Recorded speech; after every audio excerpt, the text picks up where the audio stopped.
Supervisors who turn to politicians or turn into politicians.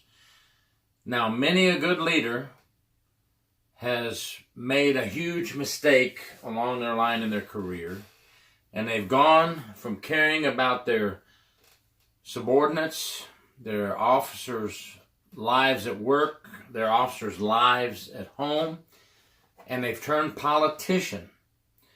Now, what I mean by that is I know there's organizational politics that we all have to deal with. You know, policies, procedures, rules that come from above, laws that come from legislature. I know it's a good thing to know the organizational politics to do your job properly. I'm not talking about that today. I'm talking about someone who just flat out has turned politician to gain rank, to get promotion. They've gone from a good leader to being a politician and a place saver. They put themselves first, their future and their promotion first before others, before the people they are supposed to be supervising, leading, and caring for. Because remember, a good leader wants success for their officers. And a political leader many times is looking for personal gain. Who can I appease up above to make me look better? You know, forget my people. I want to get promoted. And there's nothing wrong with being promoted. I think promotion is a good thing if that's what you want. But you can never forget where you came from. You can't forget the people that you worked with.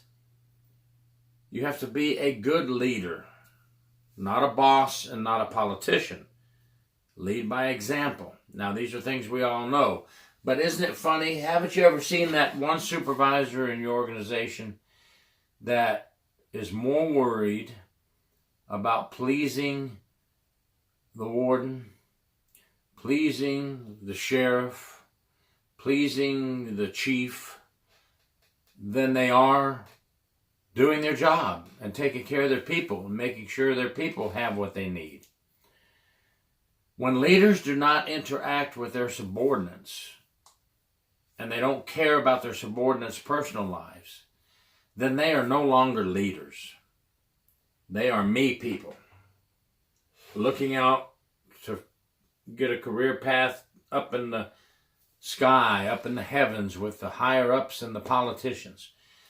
You know, politics play a big role, of course, in our job working in the prisons and jails, laws that we must follow, rules and policies. But you don't let those things eat you alive to where you're trying to appease the public with everything you do. You're trying to appease your supervisors up at a higher level with everything you do. You're trying to appease your central office up in the Capitol. Look what I'm doing. See, I'm doing exactly like you politicians want me to do. That's not being a leader. That's not going to get respect from your subordinates. I would rather go home knowing that I have done everything I can for my subordinates and ask them every day, what do you need? What can we do to help you with your job? Going from dorm to dorm, pod to pod, checking on my subordinates, signing their logs, asking them, anything you need, is everything okay in here? What can I do to help you? You know, things like that. A good leader. But have you ever seen those leaders that you never see come around? Because they're always trying to get to the warden's office, the colonel's office, the chief's office.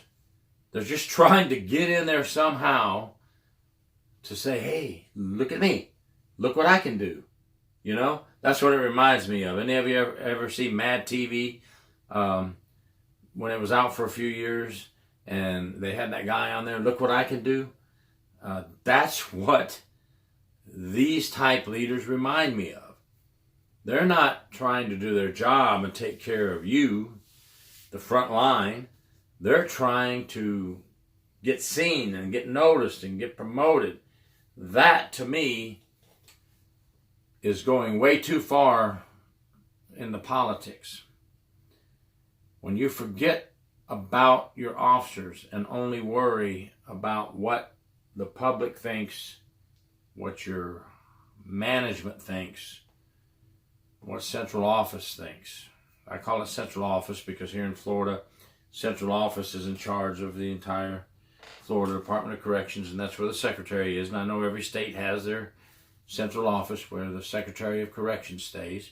If you're in a jail, it'll be the sheriff or the chief of detention, you know.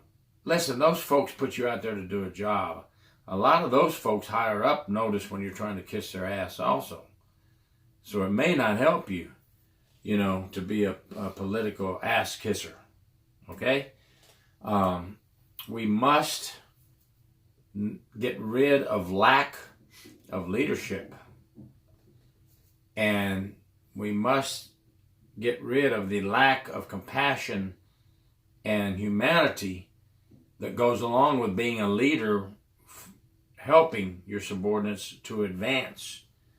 See, some of these folks I'm talking about right now don't want to give you too much as a subordinate because they're afraid you'll pass them and get promoted above them, and one day they will be your boss. Tough. You're successful. If you're a good leader and some of your subordinates go above you, then you're doing something right. You're leading right, and you should be proud of that. Anyway, I think you get my message. You know, once again, organizational politics, we must know them to do our job better. We must follow our policies and procedures. But don't be a leader who turns into a politician and is only looking out for him or herself. Okay, folks? Take that as you wish, but I wish you all a successful career. No matter what you decide, just don't become a political ass kisser. Thank you very much. Gary York, True Prison Stories.